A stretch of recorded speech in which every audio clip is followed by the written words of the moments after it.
당신이 하늘을 올려다볼 때마다 봐왔던 그것은 불타고 있지 않습니다.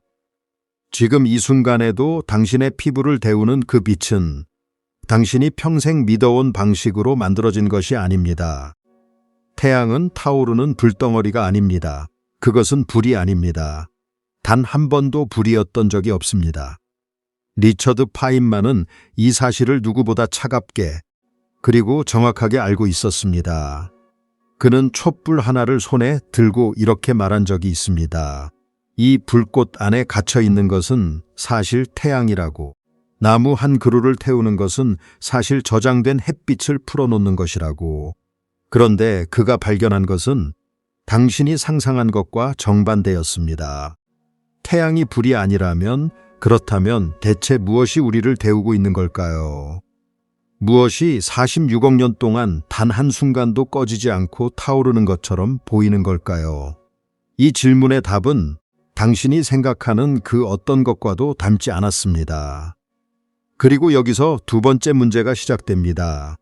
만약 태양이 정말로 불타고 있다면 지구에서 우리가 아는 방식으로 산소와 결합해 타오르는 것이라면 태양은 지금까지 존재하지도 못했을 겁니다. 계산은 잔인할 만큼 명확합니다. 순수한 석탄 덩어리로 만들어진 태양이라 해도 지금 같은 밝기로 불탄다면 고작 몇천 년 만에 완전히 재가 되어 사라졌을 겁니다. 그런데 태양은 46억 년째 빛나고 있습니다. 이 두 숫자 사이의 간극, 몇천 년과 46억 년 사이의 그 아득한 거리, 그 안에 당신의 존재 자체가 걸려 있습니다. 당신의 몸을 이루는 원자 하나하나가 바로 그 간극에서 태어났습니다. 그리고 세 번째, 이것이 가장 이상합니다. 지금 이 순간 당신의 눈에 도달하는 햇빛은 방금 태양에서 출발한 것이 아닙니다. 그 빛이 태어난 순간은 인류가 아직 존재하지도 않던 시대일 수 있습니다. 어쩌면 메머드가 걷던 시대, 어쩌면 그보다 훨씬 이전. 당신은 지금 수만 년 전의 과거를 보고 있는 것입니다.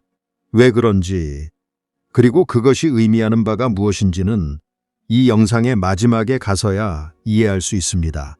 왜냐하면 그 답은 태양에 관한 이야기가 아니기 때문입니다. 그것은 당신 자신에 관한 이야기입니다.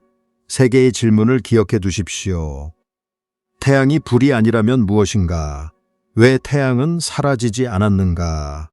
그리고 왜 당신은 과거의 빛을 보고 있는가? 이제 촛불 하나에서 시작하겠습니다. 파인만은 강의에서 종종 아주 평범한 것에서 출발했습니다. 그는 화려한 것을 싫어했습니다. 우주의 비밀을 이야기할 때조차 그는 사과 한 조각, 물 한 컵, 장작 하나에서 시작하곤 했습니다. 왜냐하면 그는 알고 있었기 때문입니다. 진짜 충격은 먼 곳에 있지 않다는 것을. 진짜 충격은 당신이 이미 안다고 착각하는 것 안에 숨어 있다는 것을. 그러니 촛불부터 시작합시다. 당신 앞에 촛불이 하나 타고 있다고 상상해 보십시오.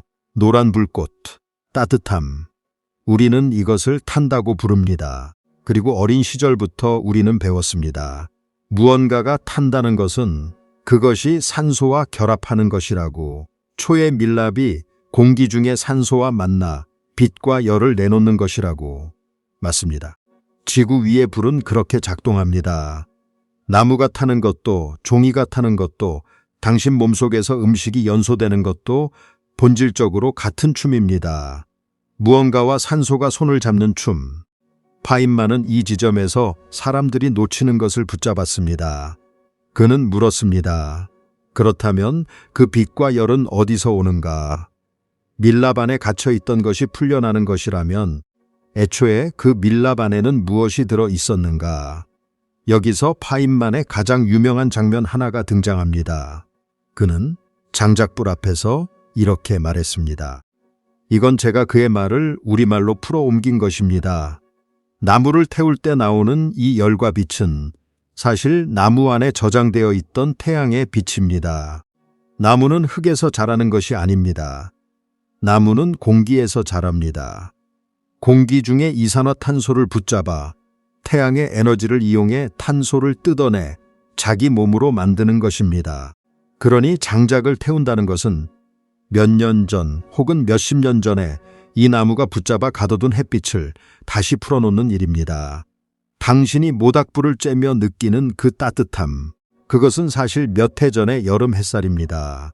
나무 한 그루가 조용히 저장해둔 오래된 태양입니다. 자, 잠깐 멈추십시오. 이 부분이 진짜 이상한 지점입니다. 파인만은 여기서 아름다운 순환을 보여줬습니다. 태양이 나무에게 에너지를 주고 나무가 그것을 가두고 우리가 그것을 다시 풀어놓는다. 지구 위의 모든 불은 결국 태양에서 빌려온 것이라는 사실. 우리 몸을 데우는 음식조차 결국 식물이 붙잡은 햇빛이고 그 식물을 먹은 동물이고 결국 모든 것이 태양으로 거슬러 올라간다는 사실. 그렇다면 이제 단 하나의 질문만 남습니다. 그 모든 것의 근원인 태양은 그렇다면 무엇에서 에너지를 빌려오는가? 지구의 불은 모두 태양의 빚입니다. 그런데 태양은 누구에게 빚을 졌을까요? 19세기의 가장 위대한 과학자들이 바로 이 질문 앞에서 무너졌습니다. 당대 최고의 물리학자였던 켈빈 경, 그리고 헬름홀츠라는 이름의 위대한 학자가 있었습니다. 그들은 지구의 어떤 불도 설명하지 못하는 이 거대한 태양의 에너지원을 찾으려 했습니다. 그들이 생각해낸 가장 그럴듯한 답은 이것이었습니다. 태양은 자기 자신의 무게로 인해 서서히 수축하고 있고 그 수축에서 열이 나온다. 논리적이었습니다. 우아했습니다. 그리고 하나의 숫자를 내놓았습니다. 이 방식대로라면 태양은 대략 2천만 년에서 3천만 년 정도 빛날 수 있다. 3천만 년. 긴 시간처럼 들립니다. 그런데 바로 그 무렵 지질학자들과 다윈을 따르던 생물학자들이 전혀 다른 곳에서 걸어오고 있었습니다. 그들은 지구의 암석을 읽고 화석을 읽고 생명의 느린 변화를 읽으며 이렇게 말하고 있었습니다. 지구는 최소한 수억 년, 어쩌면 수십억 년은 되었을 것이다. 두 개의 숫자가 정면으로 충돌했습니다. 태양은 3천만 년밖에 못 버틴다. 하지만 지구는 그보다 수백 배 오래되었다. 그렇다면 지구가 어렸을 때 태양은 이미 죽어 있어야 했습니다. 하지만 당신은 지금도 그 빛을 쬐고 있습니다. 무언가가 완전히 근본적으로 틀렸던 것입니다. 인류는 하늘에서 가장 밝은 것을 올려다보면서도 그것이 무엇인지 전혀 모르고 있었습니다. 그 답이 밝혀지기까지는 완전히 새로운 물리학이 태어나야 했습니다. 원자의 심장을 들여다보는 물리학. 그리고 그 물리학은 태양이 불이 아니라는 것을 넘어서 훨씬 더 기이한 사실을 드러내게 됩니다. 20세기 초, 인류는 처음으로 원자의 내부를 들여다보기 시작했습니다. 그리고 그곳에서 상상조차 못했던 것을 발견했습니다. 원자의 중심에는 핵이 있고 그 핵 안에는 상상을 초월하는 에너지가 잠들어 있다는 것. 여기서 아인슈타인의 그 유명한 식이 등장합니다. EMC 쿼드라트. 이 식이 말하는 것은 잔인할 만큼 단순합니다. 질량은 곧 에너지다. 아주 작은 질량이라도 빛의 속도를 2번 곱한 그 어마어마한 숫자와 만나면 상상할 수 없는 에너지가 됩니다. 그리고 바로 여기서 태양의 진짜 정체가 처음으로 모습을 드러냅니다. 태양은 불타고 있지 않습니다. 산소와 결합하는 화학 반응 같은 것은 태양 안에 없습니다. 애초에 태양에는 그런 방식으로 탈 산소도 충분하지 않습니다. 태양이 하는 일은 완전히 다른 층위의 사건입니다. 태양은 원자의 핵 자체를 지식여 하나로 합치고 있습니다. 그리고 그 과정에서 아주 조금의 질량이 사라지며 그 사라진 질량이 순수한 에너지로 터져 나옵니다. 이것이 핵융합입니다. 이것이 첫 번째 답입니다. 태양의 중심에서는 매 순간 수소 원자핵들이 서로 뭉쳐 헬륨이 됩니다. 그런데 4개의 수소가 하나의 헬륨으로 합쳐질 때 결과물인 헬륨은 원래 내수소의 무게보다 아주 살짝 가볍습니다. 그 사라진 0.7%의 질량, 그 미세한 차이가 빛이 되고 열이 되어 1억 5천만 킬로미터를 건너 지금 당신의 눈에 도달합니다. 잠시 이 사실의 무게를 느껴보십시오. 태양은 사라지면서 빛납니다. 태양이 빛을 낸다는 것은 태양이 자기 자신을 조금씩 없애고 있다는 뜻입니다. 매 초마다 태양은 약 400만 톤의 질량을 순수한 빛으로 바꿔 우주로 내보냅니다. 매 초마다. 지금 이 문장을 읽는 동안에도 태양은 수백만 톤만큼 가벼워졌습니다. 당신을 데우는 그 따뜻함은 태양이 스스로를 지워 만든 것입니다. 당신이 살아있기 위해 저 위의 별은 매 순간 조금씩 죽고 있습니다. 하지만 여기서 훨씬 더 이상한 일이 벌어집니다. 우리는 방금 첫 번째 질문에 답했습니다. 태양은 불이 아니라 핵융합이다. 좋습니다. 그런데 이 답은 곧바로 새로운 수수께끼를 낳습니다. 그리고 이 수수께끼야말로 파인만이 평생을 바친 세계로 들어가는 문입니다. 문제는 이것입니다. 수소 원자핵, 즉 양성자 두 개를 서로 합치려면 그것들을 아주 가까이 밀어붙여야 합니다.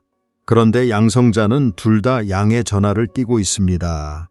그리고 당신도 알다시피 같은 극끼리는 밀어냅니다.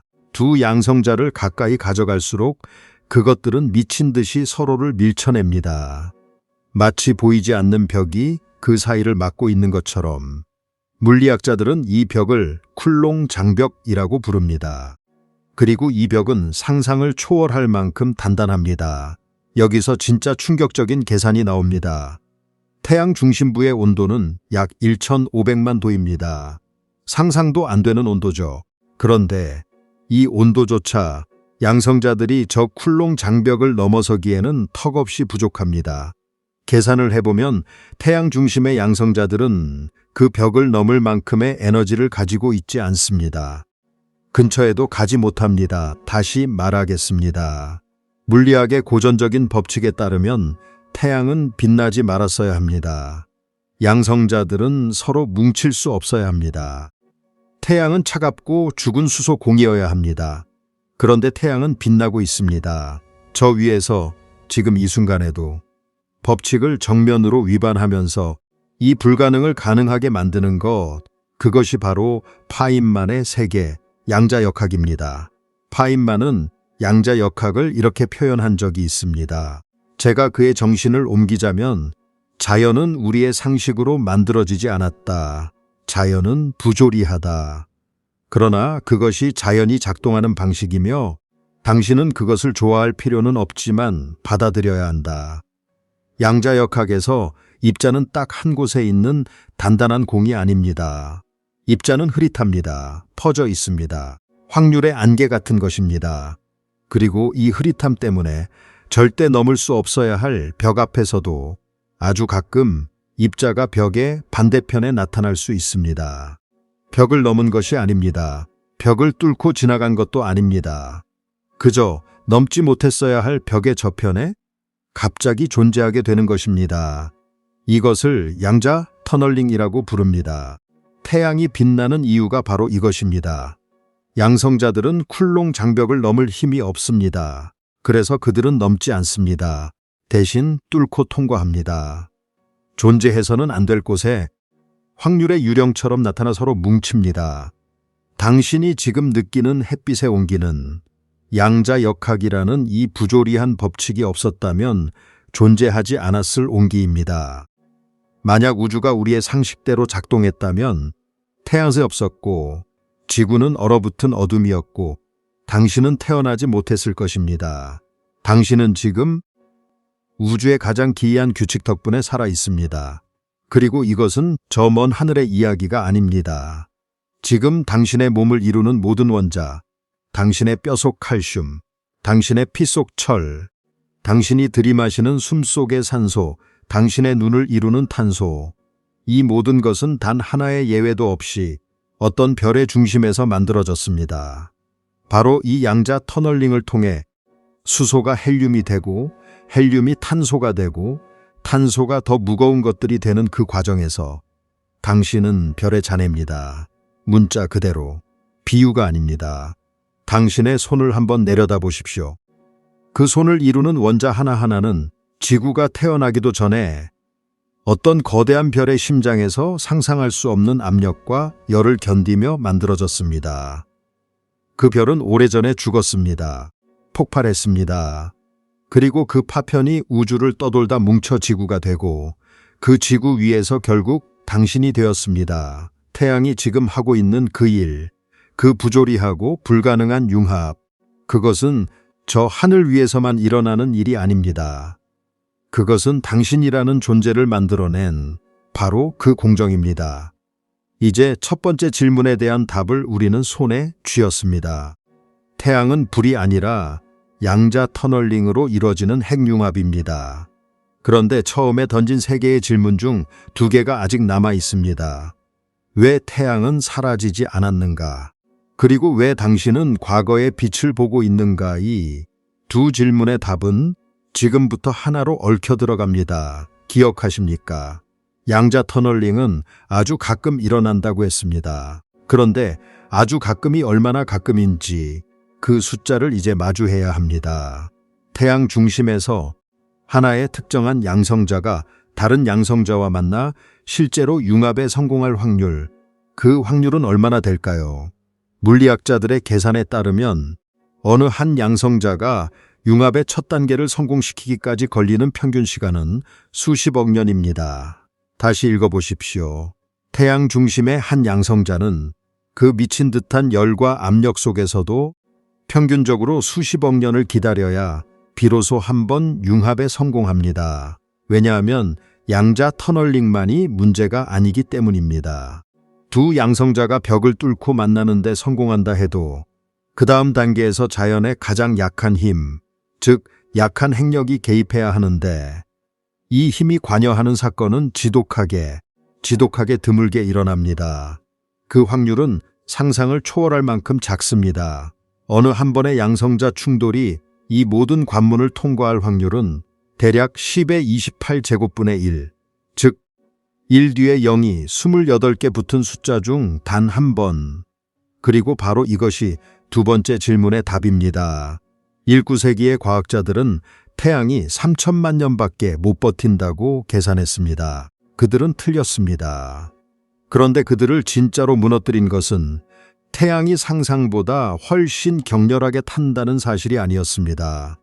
정반대였습니다. 태양은 상상할 수 없을 만큼 게으르게 타고 있습니다.